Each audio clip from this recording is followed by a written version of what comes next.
সপ্তম নাম্বার হলো আল্লাহ তাআলা আপনাকে আমাকে নিয়ামত দান করেছেন।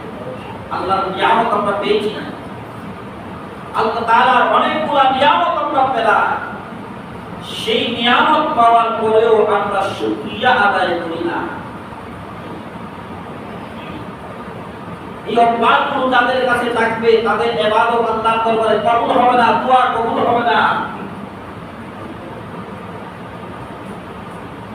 এই জন্য যখনই আল্লাহর তরফ থেকে আপনার সামনে কিছু আসবে, খাবার আসবে, বিভিন্ন নিয়ামত আসবে, সাথে সাথে আল্লাহর প্রশংসা করবেন।